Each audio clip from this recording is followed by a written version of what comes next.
Hey everybody, I'm Waller's Wallet, and in this video, I'm going to be telling you what's in my wallet. But first, if you're new to the channel, this channel is all about credit cards, credit card rewards, and showing you how to use your points and miles to travel for less. So if that's something that interests you, consider subscribing and turn the notification bell on as well. Now this video has actually been requested a few times, so I figured I would finally get around doing it, because I think the last time I did a video like this was sometime last year. But first, I guess we'll start off with my wallet, because I actually bought this wallet over on Etsy for about $40. Now it's been my favorite wallet to date. It can hold about 6 cards on each side. It's made out of leather, it's hand stitched. I'd gone through a lot of different wallets before I found this one, so I like it. It travels well, it fits well in my front or back pocket, and holds a lot of cards, which is what I like about it. So that's my wallet. If you want more information, just let me know in the comments. Now let's get to the good stuff. The first card we're going to take a look at is the US Bank Altitude Reserve. This card not only stays in my actual wallet, but it is the main card I use in my Samsung Pay wallet. Now I typically use this card for my travel expenses since it earns triple points on travel purchases, and this is because it also comes with great travel protections because it is a Visa Infinite card. But more importantly, it is my main non-bonus spend card through Samsung Pay, because when I use Samsung Pay, I earn 4.5% back for my travel, which is a great earning rate, especially for you coach flyers out there. And so far, this card has been working out great for me, and I'm thinking I might actually keep it around for year 2, but I definitely need to run the numbers to make sure it's worth it. Next up, we're going to take a look at my USAA Limitless card. Now the Limitless credit card used to be my go-to for non-bonus spending because it earns 2.5% cash back on all purchases. But it's actually been downgraded to my backup non-bonus card since I have the Altitude Reserve. Now I do take this card with me internationally since it has no foreign transaction fees, and it is a chip and PIN card as well, which I have found to be super useful in Europe, especially for the train.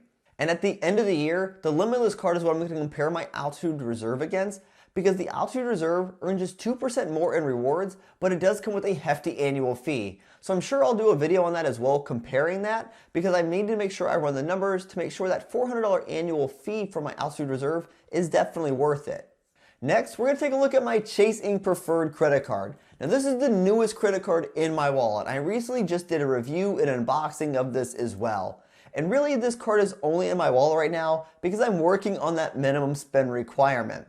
And the one category I might actually spend money on this card is for travel. Now I typically use my Altitude Reserve because it earns triple points, but so does this card. But being able to transfer my points from my Ultimate Reward Bank to Hyatt gives it potentially enough of a reason to put actual spending on this credit card. But I definitely don't think this card is going to make it beyond year 1. But for 80,000 points, it looks good in my wallet for right now. The next card in my wallet is the Chase Freedom card. Now I know some people weren't too happy with Q3 categories this year, but I'm actually a fan of the 5% back at gas stations. And while I get 5% back on my USA Rewards credit card, if gas is 5% on my Freedom card, I tend to lean that way. Because now that I have the Chase Ink Preferred, it gives me the ability to move my Ultimate Reward points over to Hyatt. So while the Chase Freedom credit card might earn 5% back, being able to transfer my points to Hyatt definitely gives me more value. And odds are I won't be maxing out the Q3 category anyways, but I'm happy to earn 5 points per dollar on my gas purchases for this quarter. And actually in my sock drawer, I have a Freedom Unlimited credit card that I've been thinking about turning into another Freedom card because there are some quarters where I definitely hit that maximum spend. Next up, we're going to take a look at the US Bank Cash Plus credit card. Now I have been a big fan of the US Bank Cash Plus credit card for a while now. I love being able to pick my 5% categories basically to fill in the gaps where my other cards just don't earn that rate. And I typically pick electronic stores and utilities because I always seem to be buying some sort of electronic for myself or something to improve the channel. So having a way to earn 5% cash back year round in those categories I think is pretty awesome. Next, we're going to take a look at the Discover It credit card. Now I don't keep cards for how they look, but that is a pretty looking card. I mean, how can you not like the New York City skyline of that card? That is one of the prettiest skylines I think out there. And Discover just does a good job presenting the card nicely. I know some people are big on that metal card factor. I like this here. Give me something like that. You know, I don't really care for how cards look in general. It doesn't make me want to use it more. But man, that is a pretty looking card. And since the Discover card earns 5% cash back at restaurants for quarter 3, I actually took the Uber card out of my wallet for quarter 3, but it'll make its way back in for quarter 4. And that's because I'll be earning 5% cash back on my dining purchases and purchases made with PayPal, so I actually think I might come pretty close to maxing out the 5% category.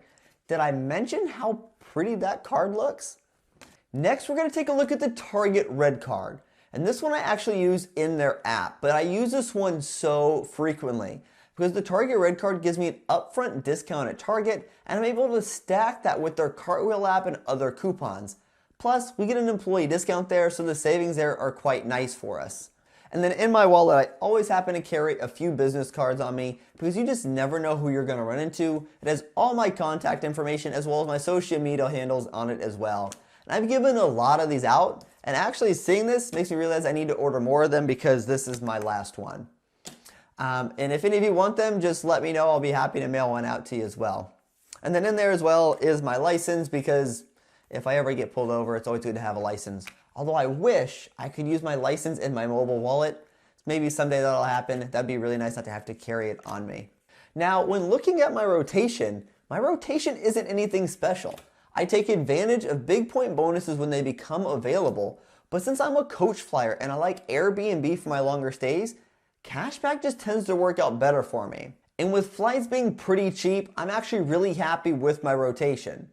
And I know I could be earning points over cashback, but I still have plenty of points in my account and I know how to use them efficiently. But this rotation works out well for us, and once you find something that works for you, you tend to want to stick with it until it doesn't work any longer.